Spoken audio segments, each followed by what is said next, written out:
Hey everyone, this is a too small of a nib. What's this? 0.5? No, this is a, yeah, 0.05.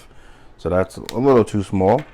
I'm going to go with a 0.5 actually. So this is a, I guess I'll call it demo 2 video on coloring with markers. The other one I did I felt was fairly busy. There was a lot of stuff going on. You had, rock side, this wooden shed type thing, trees, water, So I thought I would sort of just kind of condense and the focus on the second part of the coloring with markers demo. And so I actually had a thought of drawing a well, and now I'm feeling something different than the well. Feeling more of drawing a wooden pail. You know what? I think a wooden pail may have more layers that I can. All right, we'll go with a wooden pail. And then perhaps demo 3, I'll go back to that. And since we are going to go with a wooden pail, I'll go back to the 0.05. And we'll just sketch. And again, these are just sketches. I'm trying to think, should I go vertical? Yeah, I'll go this way. So this will be a wooden pail and a wooden pail on its side. So a wooden pail on the ground, and I'm going to try to get some type of perspective going, but I'm not going to try to actually lock in the perspective, but I'll try to get something going with the perspective as much as I possibly can. So I think I hear the family just walking in. So here we go. So like I was saying before, depending on whatever medium you are working with, I'm kind of liking this, but at the same time, I'm not. Just practice. You can draw this like you're doing like the line work right here, and just make photocopies of this, and then practice with your markers. And so that way it's not just a one-off piece. It's something that you can go back into and experiment with lighting, and the application of your colors, or whatever medium it is. In this case, it is markers. And so you can experiment with, hey, if I do a single stroke, a broad stroke, if I repeat the same color, if I layer that same color, can I achieve different levels of saturation? And so, you just try those different things, and then that's how we all improve. The more you practice, the more you will certainly improve upon that goal that you want to achieve. And so this is going to be where it's just laying on the ground. Have little weeds here and there. You may hear some voices in the background, but so So I'm doing this line work, but when I get to the actual coloring of the with the markers, I'll do that fairly quickly. Because again, it is just a sketch, but you know, I want there to be some form of quality as well. so let's do yeah, maybe this is an old pail. Just add some rocks into there, you know, add some, maybe, you know, mess around with visually storytelling. You know, it's just an old pail that's been left behind in the field somewhere, you know. So boom. So just gonna keep that simple like that. And so with this pail, wooden pail, wooden and metal pail, we will go with, and this may be helpful if you want to say set out certain colors that you will work with, so that way you know these are the colors that I'm going to be working with. It may help you be more disciplined with your color scheme, and if you know, because we all have our different struggles. Like for me, one of my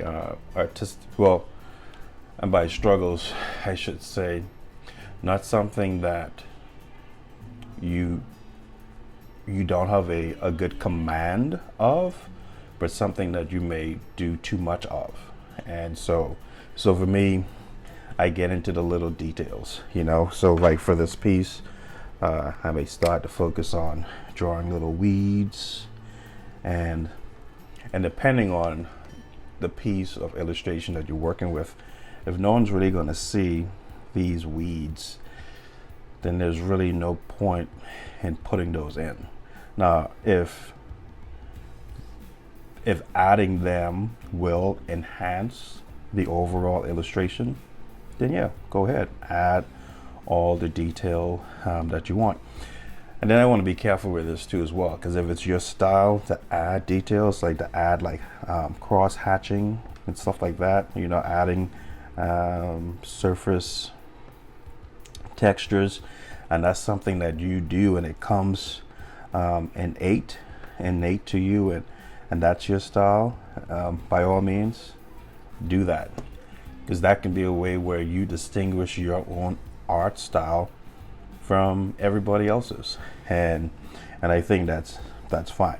I think once you recognize, okay, it, particularly when it comes to like time economy, if you recognize, hey, all of this cross hatching is adding days and hours upon a piece that should take 2 hours, but it's going to take 6 because I'm adding all these extra details, then that's something where you want to just look at and be, hey, how can I improve my workflow while still maintaining my natural style? So all right, where was I? So yeah, so we're gonna go, I'm thinking, and I only have like, I think this is a 24 color set, so I don't have a wide range of colors to work with, so I'm gonna go with this. And the focus here is the wooden basket. If you were working on a piece and you wanted to add some background color, then do that first. And since I brought it up, I will go ahead and do that. So let's just say you wanted to add a bit of like a blue backdrop to it. And again, test, you can use another, since this is going to be a sketch page, I'm just going to flip it over, but you can just simply take, let me just do it the right way. Just simply take another piece of paper, preferably this is actually like a watercolor paper. So what you want to do is actually use the exact same type of paper material that you are actually applying your color to, because to give an example, so this is watercolor. So the interaction with this marker on my watercolor is vastly different. It's thicker, it's more absorbent, and so it's not going to be the same as this stock card paper. So in order to truly, now if you are just sketching, it's fine, but if you are working on something that you've been either commissioned to do, or this is something that you're going to upload and present, then you want to make sure that you are as accurate as you possibly can be, and that you get the most accurate outcome of what you're trying to achieve. So this is cardstock, and this is I think cold or hot press watercolor, and so this will probably not be a good sample to work on. And what will be is just getting another piece of cardboard, and cardstock. So in this case, I'm just going to flip it over, and I'm like, oh wow, see, that's different. It's smoother. It's not as exorbitant as the other cardstock, and I can see, hey, that's how it's going to turn out. So if you have in mind that your piece will be more of a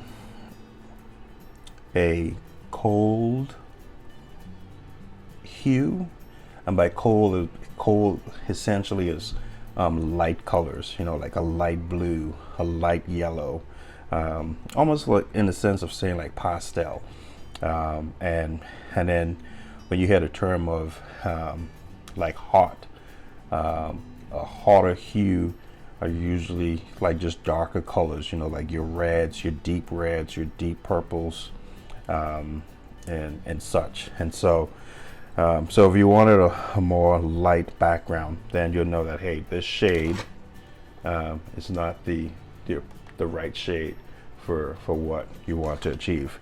And so you'll change that out, and I'm trying to make sure this lighting is just right, and just go with something slightly lighter.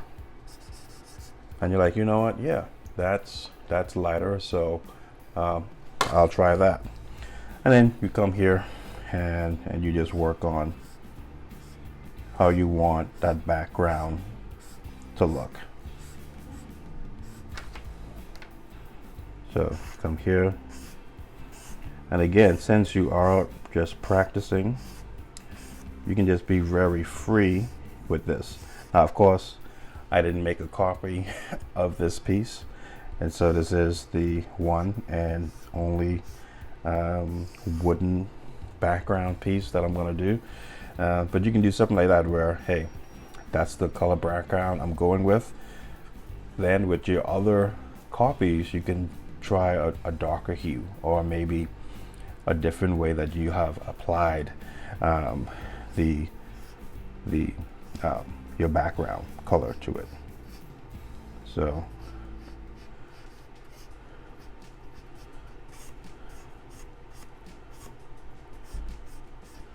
there you go. That's me attempting to put in some clouds.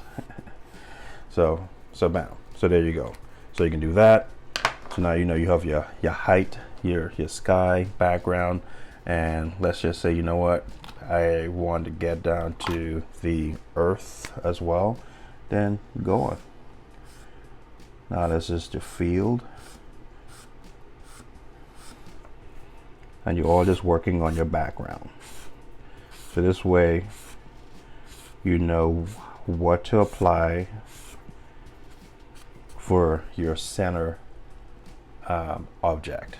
So this right here is the background, this is the midground, and then right here is the foreground, what's in front.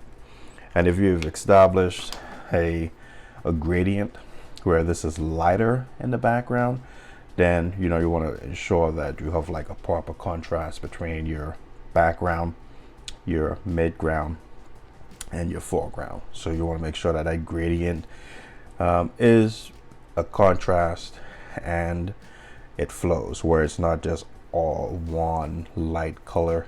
And again, it may work for the type of piece that you're wanting to create. But you just want to make sure that it just doesn't all blend in. So like your midground, your main focus is not the same type of hue as your background, because that way it'll just fade into the background. It won't pop. So didn't think I was going to go into all of that type of color theory, but and that's really not just even color theory, but anything. Even if I was doing pencils, this would be much lighter shade. This would be a contrast to the background, and then perhaps the foreground area would be darker to further enhance the center focus of the piece.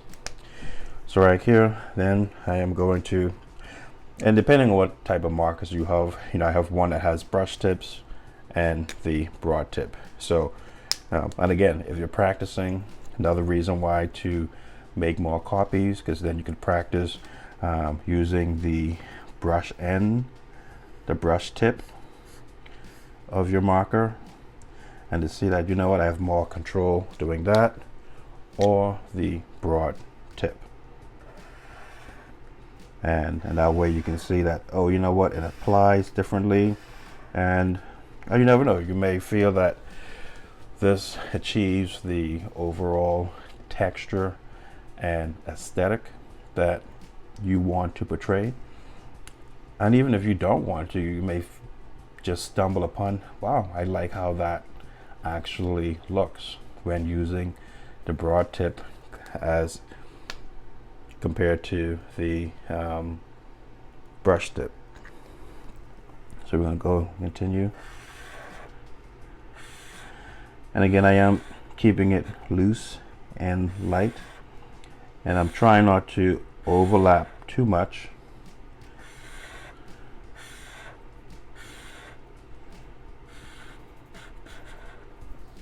Okay, and I'm going to come here. And you may find that, okay, that's a tighter spot, so I'll go to my brush tip. Keep saying nib. Thinking of my my Wacom stylus. Okay, so here we go. And I didn't say anything about light, but let's just say the light is coming from this side here. So so if the light source is coming from here, this direction, so back here should be shaded and darker, and there should be a cast of a shade this way. So want to keep that in mind.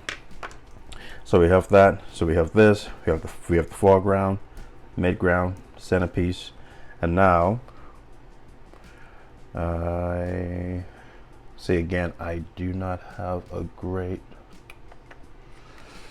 Let me see how this will look.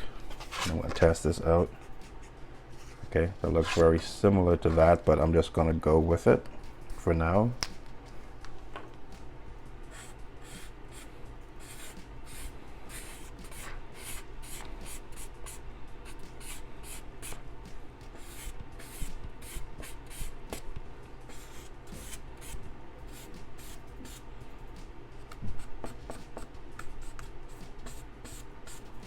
Because this is going to be pretty much a layered foreground. I'm trying to get the sort of the ground dirt color. Again, like I said, it is a sketch, and so I'm still in my mind thinking of, I'm experimenting with different shades of color, seeing how those shades blend as I layer them. So I can see here that, wow, this is a darker, and unfortunately this is a leaf green, and this is a darker shade. And so in experimenting, I'm like, well, you know what, I'm not gonna come here with this because this is too dark. And since the light source is coming this way, I want everything here to be a lighter hue. So I'll keep this back here. Yeah, those are my watercolor. I need to get a container for those. All right, so I'm going to keep that here. And so now as you can see, foreground lighter coming. I mean, sorry, yep. Background, it's lighter. The sky, the background, earth, landscaping, the landscape. The main subject matter here, the wooden bucket, mid ground, and then you have your foreground, and you can see where the gradient of hue and shade differs, and where this still takes up center focus, although there are other shades of color on the sheet of paper. So now I need to get into the metal parts of this piece. So I'm going to start here again with a lighter color.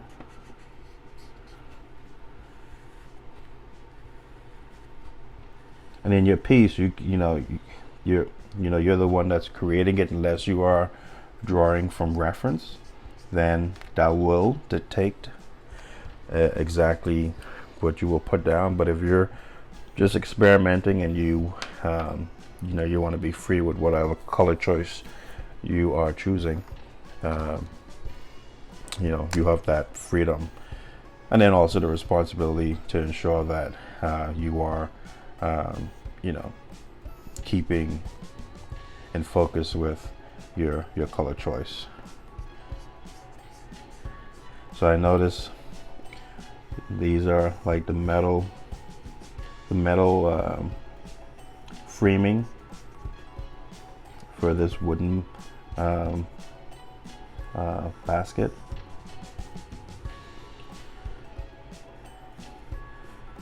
Gonna keep up there really light. Gonna keep just a light color right here because the light is coming, shining that way. So if I reapply with this, it's going to be back here. That way I get that darker color to it.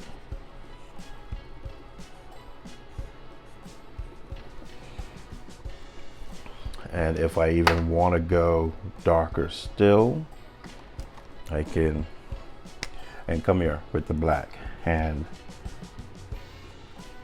now if I'm like, you know what, that's too dark, I don't want it that dark, just stop and think of, you know what, do you want to add a bit of weathering to that metal to make it seem like, it has been out here. I mean, rocks are building, so just from your piece, it's giving the illustration that, this wooden bucket has been out here for quite a bit. So more than likely there will be some rust.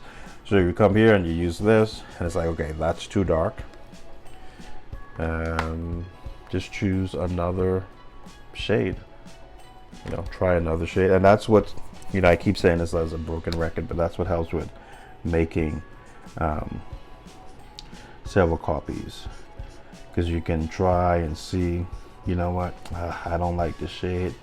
It's not achieving what I have visualized in my mind, or what I'm seeing visually as a reference. And if you are drawing from reference, it'll be great. Just take a photo of it. Use your phone. If you have a camera, that's great. Use that. And then even your line drawing from your reference photo, you can make copies of your line drawing and then actually have your reference photo like here, but you still have copies, and that way you can still play around with the actual color of your reference photo, and how you can, if you want to be even more creative and mess around with, hey, the reference has its set color from the photo, and you can just get creative with how you manipulate what is actually in the photo to what you want to achieve in your illustration. Right, so I'm gonna come to the point of wrapping this up. So now I know that the light shade is coming from here, and this will be darker. So I'm going to try to focus on achieving the shaded points for the piece. And so from here, this will even indicate the angle of where the light is coming from. You know, if it was coming straight on from here, then this wouldn't be shaded. The shade would be more tucked back here. So if the light is coming like a downward angle, so then you will have the casting of the shadows this way, and this would be more lit. So this way I can see, okay, so if the light source is coming from here, I have the shadows at this angle, and so there should be shadows here too as well at the back.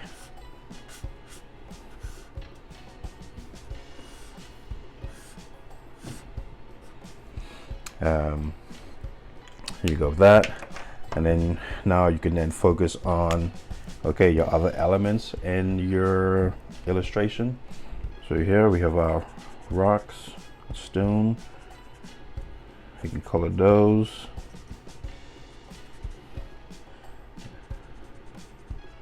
Even the ones here. We know where the light source is coming from, and then we can add our shade as well to further indicate the light source. And from here we know that this is all dark, and so we're just going to cover that. May leave a little highlights just for artistic flair, I like to say.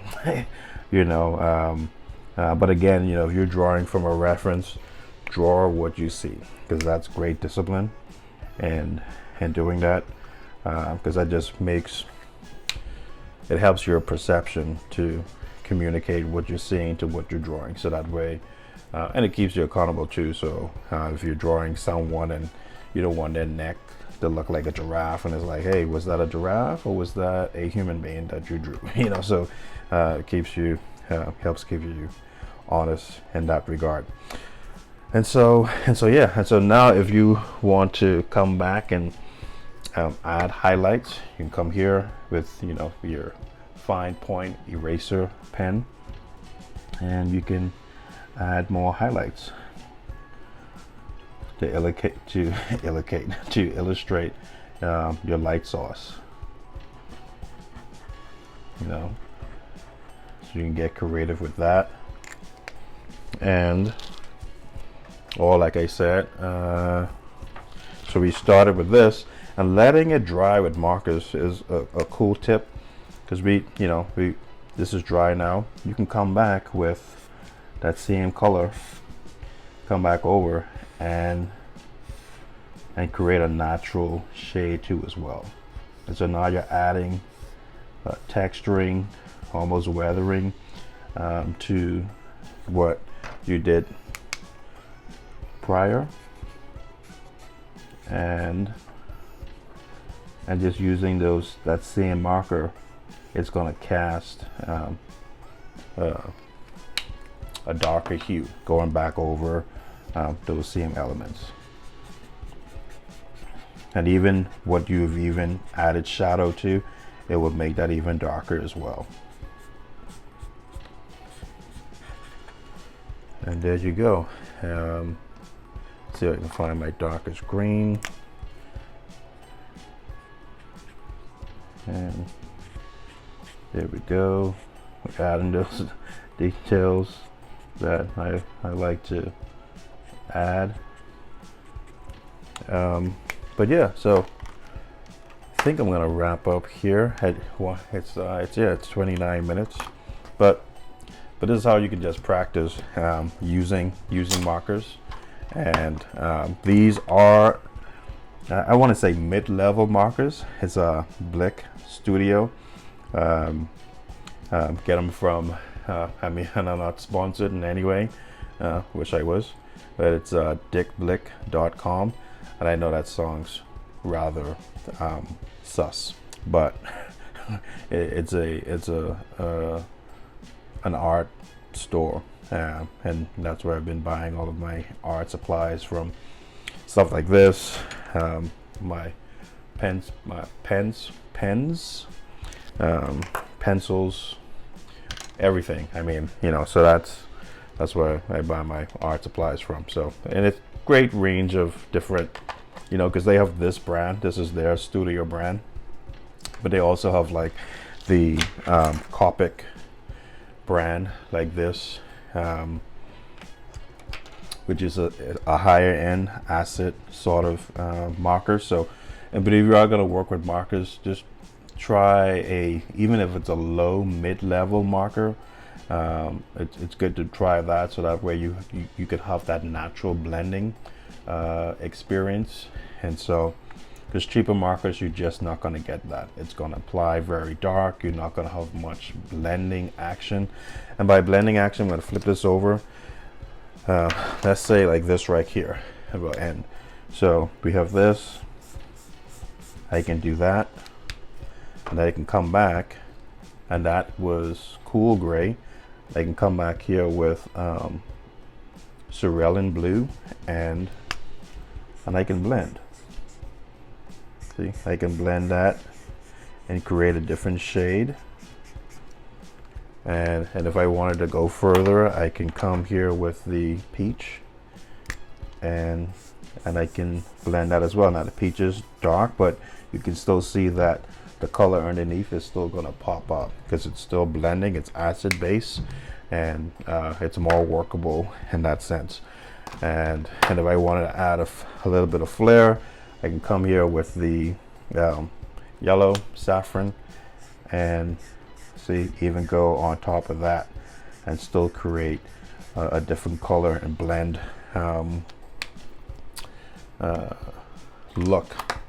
So and that's what's helpful with having, you know, even a lower mid-level marker. You know, same thing like if it's color pencils, and like I said in previous video, art supplies are expensive, and so sometimes you just got to work with what you're going to work with. And the great thing is, if you can establish great technique with cheap materials, I mean, it will just set you up to be blown away by applying those learned techniques with higher grade materials, where you have more flexibility of use and application. So thanks again for viewing. There's just another demo, part 2 of coloring with markers and setting up your scene, and, you know, background, midground, foreground. And again, if you want to make this darker, just, you know, get another shade and just reapply. You want to make sure that, hey, I want to make sure that it's darker than the background, then that's what you do. And then you can also make that darker as well.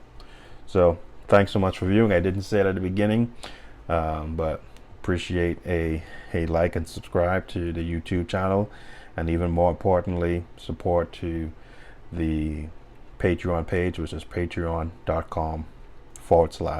Lolletti. Until next time, grace and peace.